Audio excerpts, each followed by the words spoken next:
આપ જોઈ રહ્યા છો ગુજરાત ફર્સ્ટ, સાથે હું છું અમિતા। રાજકોટમાં બહુમાળી ભવન પાસે કોંગ્રેસે વિરોધ દર્શાવ્યો। અલગ અલગ દાખલા કાઢવા આવેલા લોકો માટે સુવિધા નથી, જેને લઈને કોંગ્રેસે વિરોધ કર્યો। બહુમાળી ભવનમાં લોકો માટે આટલી ગરમીમાં પાણીની સુવિધા પણ નથી ઊભી કરવામાં આવી। તો ભવનની અંદર કોંગ્રેસના કાર્યકરોએ પાણીની વ્યવસ્થા કરી, લાઇનમાં ઊભા રહેલા લોકો માટે છાશ અને પાણીનું વિતરણ પણ કર્યું। एक तरफ જ્યાં બહુમાળી ભવનમાં અત્યારે લોકોની કતાર લાગી છે, ડોક્યુમેન્ટ લેવા માટે, વિવિધ દાખલા લેવા માટેની જે પ્રક્રિયા ચાલી રહી છે તે અંતર્ગત બહુમાળી ભવનમાં મોટા પ્રમાણમાં લોકો આવી રહ્યા છે, પરંતુ આક્ષેપ એવો કરવામાં આવ્યો છે કે તેમના માટે કોઈ પ્રકારની સુવિધા નથી ઊભી કરવામાં આવી।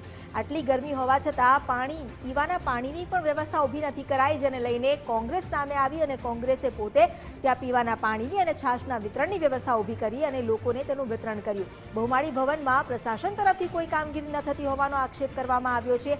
ભવનની અંદર આટલી ભીડ છે, તેમ છતાં નથી લોકોના કામ થઈ રહ્યા કે નથી લોકોને કોઈ સુવિધા મળી રહી। લાઇનમાં ઊભા રહેલા લોકો અત્યારે ગરમીથી ત્રસ્ત છે, ઉપરથી તેમને ધરમધક્કા પડી રહ્યા છે। લોકો વારંવાર ત્યાં આવી રહ્યા છે, તેમ છતાં તેમના જે કામ છે એ નથી થઈ રહ્યા।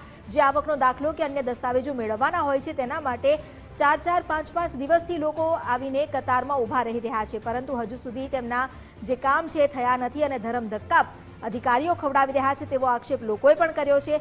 એવામાં હવે ભવનની અંદર કોંગ્રેસના કાર્યકરો પહોંચ્યા અને લોકોની જે તકલીફ છે તેને લઈને તેમણે પોતે આ સુવિધાનું વિતરણ સુવિધા શરૂ કરી છે। પાણી અને છાશનું વિતરણ કોંગ્રેસ તરફથી શરૂ કરવામાં આવ્યું બહુમાળી ભવનની અંદર। તેની સામે જ તેનો વિરોધ પણ કરવામાં આવ્યો અને લોકોને સુવિધા પૂરી પાડવા માટે માંગ કરાઈ છે। લાઇનમાં ઊભા રહેલા લોકોનું કામ જલ્દી થાય અને તેમને સુવિધા મળે તે માટે કોંગ્રેસે રજૂઆત કરી। અમારી સાથે જોડાયા છે સંવાદદાતા રહીમ લાખાણી। રહીમ, જે બહુમાળી ભવનમાં કોંગ્રેસે હવે પાણી અને છાશ વિતરણની વ્યવસ્થા શરૂ કરી છે, કોંગ્રેસ તરફથી શું કહેવામાં આવ્યું છે? ચોક્કસપણે અમિતા, ગત રોજ ગુજરાત ફર્સ્ટ દ્વારા અહેવાલ પણ પ્રસારિત કરવામાં આવ્યો હતો કે તડકાની અંદર એક તરફ 43 ડિગ્રી જેટલું તાપમાન રાજકોટનું છે અને તેની વચ્ચે જે અલગ અલગ પ્રકારના જે દાખલાઓ માટે યુવાનો અને જે પરિવાર સાથેની લાંબી કતારો છે તે જોવા મળી રહી છે। જે દ્રશ્યો જોઈ શકાય છે, 2 બારી છે તેની અંદર આ કામગીરી કરવામાં આવી રહી છે, પરંતુ ક્યાંક ને ક્યાંક તમામ લોકો પરેશાન થઈ રહ્યા છે। પરિવાર સાથે વાત કરશું। દાદા, શેના માટે આવ્યો, કેટલા વાગ્યાના આવ્યા છે? આવ્યા એને તો અડધી કલાક થઈ ગઈ, જાતિના દાખલા માટે। શું કહો છો, કેવો તડકો કેવો લાગી રહ્યો છે? આમ તડકો તો હોય જ ને સાહેબ, તડકાની સિઝન છે તો તડકો તો લાગવાનું જ છે। સગવડતાને લઈને શું કહેશો? અંદર સગવડતા તો છે, તો બધાને એક જ સાથે જોતું હોય તો થોડો ટ્રાફિકનો સામનો કરવો પડે। ગાડી વધારે કરવી પડે કે આમ બે બરોબર? ના બરોબર છે, એવરેજ વારો આવી જાય છે, કોઈ એટલી બધી તકલીફ નથી। તો જે રીતના હું દ્રશ્યો બીજા તરફના બતાવવાના પ્રયાસ કરીશ કે એક તરફ લાઈન ને બીજી તરફ વારાની રાહ જોઈ રહ્યા છે ને તેની જ બાજુમાં અનોખો વિરોધ કોંગ્રેસ તરફથી જે દ્રશ્યો જોઈ શકાય છે। રાજકોટ શહેર કોંગ્રેસ સમિતિ દ્વારા તેની બાજુમાં જે છાશ વિતરણ છે કેન્દ્ર શરૂ કર્યું છે, કારણ કે જે રીતના ગરમીની અંદર વિદ્યાર્થીઓ અને તેના પરિવારો પરેશાન થઈ રહ્યા છે। ગાયત્રીબા વાઘેલા છે તેઓ પણ ઉપસ્થિત છે, મનીષાબા વાળા છે તેઓ પણ ઉપસ્થિત, કારણ કે જે રીતના લોકો છે તે પરેશાન થઈ રહ્યા છે। ગાયત્રીબા, શું કહેશો? એક તરફ વિદ્યાર્થીઓની લાંબી કતાર, 43 ડિગ્રી તાપમાનની વચ્ચે પાણીની સુવિધા કે કશું નહીં, એટલે કોંગ્રેસનો અનોખો વિરોધ, શું કહો?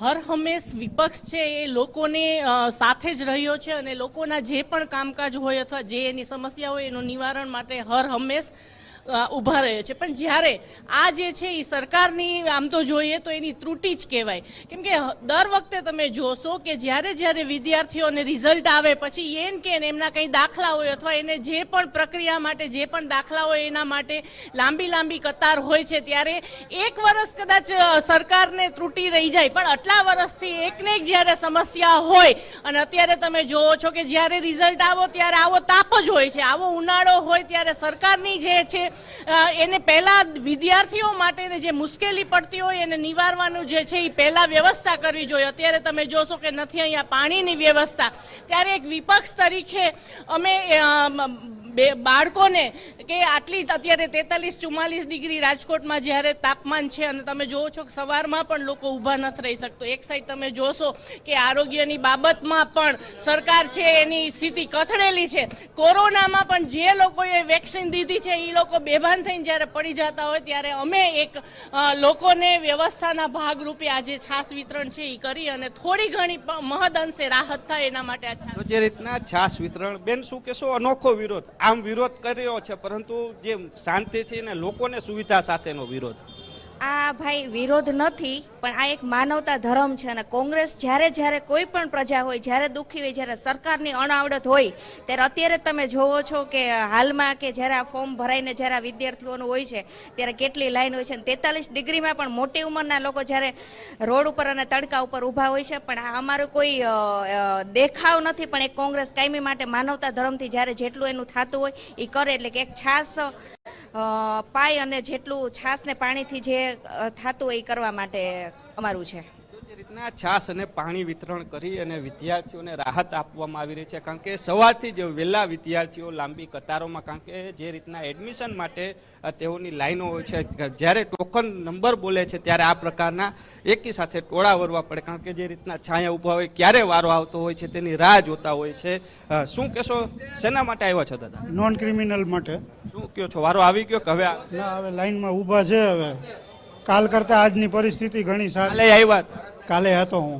કાલે અમે અહેવાલ પ્રસારિત કર્યો પછી કઈક ફેરફાર લાગે? ફેરફાર લાગે છે, સારો હવે અહીંયા લાંબી કતાર મેં કાલે રિસ્પોન્સ સારો છે અને આવી જ રીતે થતું રહેવું જોઈએ. પબ્લિકે જાગવાની જરૂર છે. ના દ્રશ્યો જોઈ શકાય છે કે ગત રોજ જે રીતના ગુજરાત ફર્સ્ટનો અહેવાલ પ્રસારિત થયો હતો ને ત્યારબાદ ફેરફાર કરવામાં આવ્યા છે, ટોકન આપવામાં આવી રહ્યા છે કે જેથી લાંબી કતારમાં તેઓએ ઊભું ન રહેવું પડે, નંબર બોલે ત્યારબાદ જ તેઓએ આવું ત્યાં સુધી છાયામાં રહેવું તેવી વાત કરવામાં છે. એટલે કહી શકાય કે એક તરફ ગુજરાત ફર્સ્ટના અહેવાલની અસર છે, કારણ કે ટોકન વિતરણથી હવે શરૂઆત કરવામાં આવી છે કે લોકો ત્યાં સુધી છાયામાં રહી શકે, પરંતુ બીજી તરફ કોંગ્રેસ દ્વારા છાસ અને પાણી વિતરણ છે તેની પણ શરૂઆત કરવામાં આવી છે. જી અમિતા. જી, આભાર આપનો જાણકારી આપવા માટે.